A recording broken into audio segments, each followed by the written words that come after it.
What's going on, all you wild whore hounds out there? Your two favorite Midwestern House of Holes are back for Oh, Cinephellas. I am Logan Myers. That's my good man over there. and I'm Toby Huss, and we are back to talk about Zach Cregger's newest film, his much anticipated follow up to Barbarian from 2022.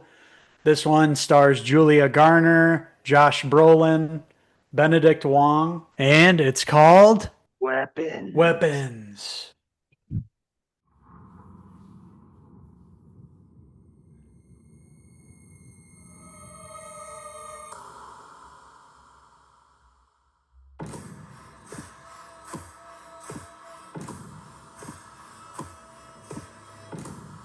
Matthew, where are you?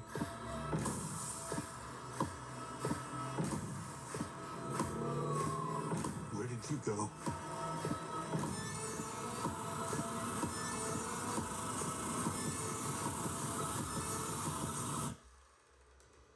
This is where the story really starts. So it's safe to say we were really excited for this movie. Both of us are being huge fans of Zach Cregger, the director writer of Weapons. His film Barbarian came out in 2022. Was one of my favorite horror flicks of that year. Basically, Airbnb reservation gone wrong. That movie, without giving too much away, but his follow-up movie here, 2025, Weapons, is a movie about 17 kids that go missing in the middle of the night, basically at the same time, get up from their beds, go off into the darkness, never to be seen again. All happening at 2:17 a.m. And they're all kids from this class. Find out only one kid didn't end up going out into the darkness. So there's a lot of mystery early on in the film. It introduces Julia Yeah. Gardner's character as the teacher and this one kid that's left, and they're trying to figure out who or what is behind all these kids missing. A lot of mystery in this. Had no idea going in what this was really about. Just they did a good job in the trailers, kind of showing you some parts, but not really giving you any clues. And yeah, watching this film, I was on the edge of my seat throughout the whole time, kind of wondering if we were going to get some solid answers in this one, or if it was going to just be kind of like a mystery throughout the whole thing. But let me tell you, by the end, you do get a really good answer, and it was really good and really awesome how it was shot by Zach Cregger and done. Splitting it up into different viewpoints between different characters. You see Justine, Julia Garner's viewpoint from her being the teacher and dealing with the aftermath of, yeah, all her students besides one disappearing in the night. You can imagine how much trauma there would be there from all the parents, wondering what the hell happened and just not getting any answers, like no clue. They just kind of vanish. So if you kind of put yourself in that place, you get into the story, and it takes you through, another dad, Archer, played by Josh Brolin, his character, and you also go into his viewpoint and see his side of the story. One of his sons was one of the kids that went missing, and he really, has never got over and starts going into a deep dive and trying to figure out what is going on, really investigating.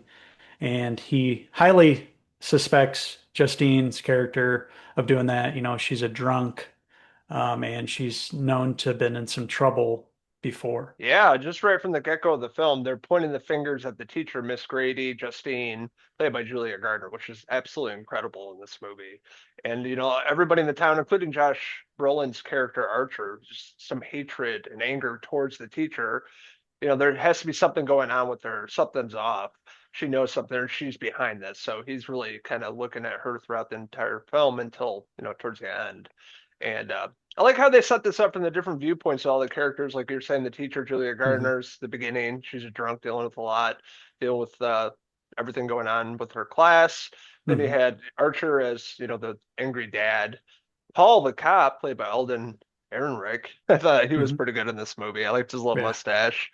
The small-time criminal junkie kid, Austin Abrams, was another one, or the principal, Benedict Wong, which was Mhm. also a really cool story. How they kind of did that. It felt like a Tarantino flick at times. How they did that with Yeah. the different viewpoints. Definitely originality and definitely an homage and, a different kind of movie, the way he put it together, that he's really showing off his, promise as a promising young director here, only his second film. And he really does take some swings in this movie, and they really pay off in this. I was really impressed with how this one turned out. Just watching it, And, even at times when it goes like really crazy, like you're still into it. And like, yeah, by the end of the film, the way he ties everything together, and you don't want to hear any spoilers about this film.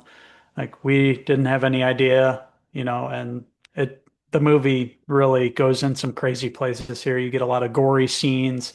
You do get some scenes that'll make you jump out of your seat. There was a couple times that I was jumping out of my seat for a few scenes. So Zach Cregger really knows how to build up the tension and the suspense. And, for the couple of jump scares they're super effective. And yeah, I still am picturing a couple of those scenes, just how creepy they were, seeing a couple faces. And it was also impressive to me how Zach Cregger is also dealing with a lot of the worries and, ways that are kind of our children and being parents like can get hurt. So dealing with the whole theme of weapons. There was also some really cool scenes, some dream sequences, like with the big AR-15 in there. Yes. Those really stand out. And like if you look deeper than just, the surface of the film, he really says a lot with even the images that he shows on screen, especially during those cool dream sequences that we got there. It really had some incredible imagery in this movie. And there's a lot of deeper meanings like to the surface of this film, like you were saying. So it's a movie that's really says a lot and really beautifully executed with this movie. Impressive from start to finish. Like you were saying, didn't know much about it. Watched a teaser about kids going missing, vanishing in the middle of the night. That's all I knew. And went in, I thought it was going to go this direction. It goes a completely different direction. I didn't predict what would happen at the end. The ending just blew me away how they did all that. And you think it's, has to do with this one person, but turns into something completely different and really caught me off guard, kept me on the edge of my seat. I jumped in the theater twice, and it's very hard to scare me. We love horror here at Cinephellas, but two scenes I actually jumped. The entire theater did. It was packed Yeah. when we saw it at 5:30 last night, the local cinema. People are really excited for this movie. Everybody walking out of the theater after seeing this were talking about it, how much they loved it, praised it. I'm right there with them. A really great theater experience. Zach Cregger knocked it out of the park with this movie. I think I like Barbarian a little more, just a tad little more, but this was a really incredible movie.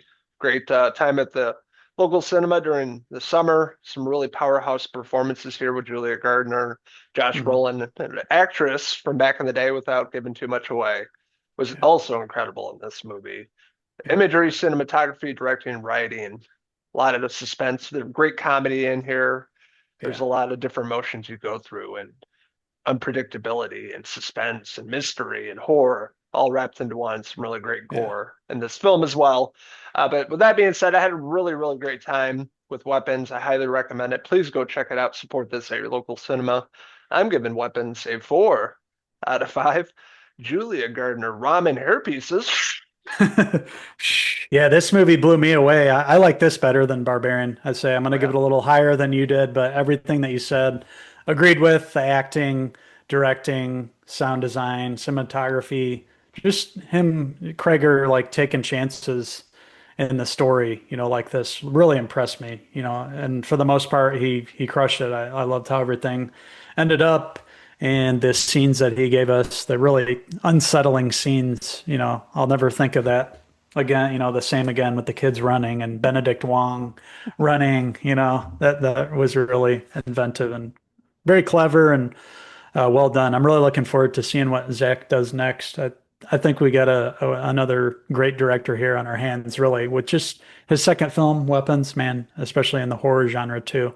Well, he does a lot of things differently. And like you mentioned, there's a lot of different genres sprinkled within this movie too, and obvious homages to directors that he was influenced by. I mean, Rosemary's Baby. I could feel some of Polanski in there. He really you can Kubrick. tell yeah, Kubrick. He's definitely a fan of the auteur directors there, especially the ones that have veered into horror too.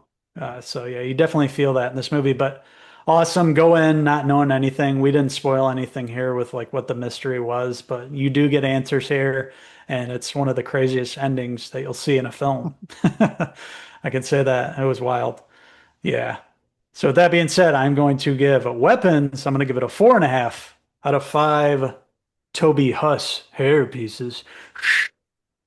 Yeah, I think we're going to be seeing Zach Cregger up there with Robert Eggers, Ari Aster, Oz Perkins, all these really Hmm. great horror directors making beautifully and unique films. And I think we're going to be seeing more of this. I'm very excited to see more of this guy's films, his writing ability too. But we want to hear from all you guys out there. What did you like about Weapons? What didn't you like about it? What's your favorite horror film of 2025? Let us know in the comments below, and don't forget to stamp, subscribe.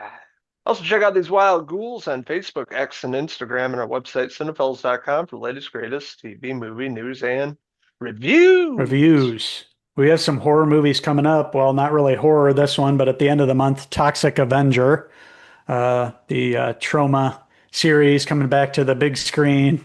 Peter Dinklage involved, and yeah, that one looks like it's wild. Elijah Wood, obviously.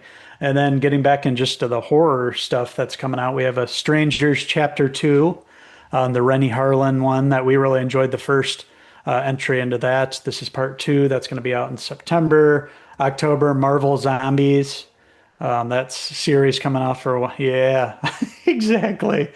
Mortal Kombat 2, Black Phone 2 coming back. We saw a new trailer before Weapons for that, and it looked good. So we're really looking forward to that. So yeah, a lot of good horror on the way for these horror hounds here. And before you know it, the 31 Days of Horror will be starting in less than 2 months. So as you can imagine, these boys are already banking up some movies that we want to review, and very much looking forward to exhausting all our horror reviews with you guys. Talking about all the movies that we watched, the new ones, and reviewing them with you guys.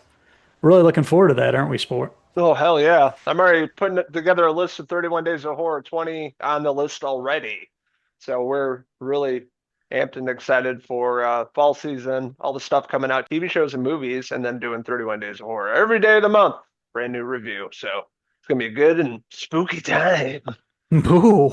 And hopefully, given the track record of how fast movies are released, like to 4K after they're theatrical, hopefully maybe this one will be arriving on our doorstep in time for a giveaway around that time. Yes. Could you imagine? That'd be perfect. But there's also another one that we know we're getting for October's fellas giveaway. It's going to be awesome. The 31 Days of Horror, and a huge set that's on its way that we're really excited for, making its way to 4K for the first time. So thank you guys for watching our review of Zach Cregger's Weapons.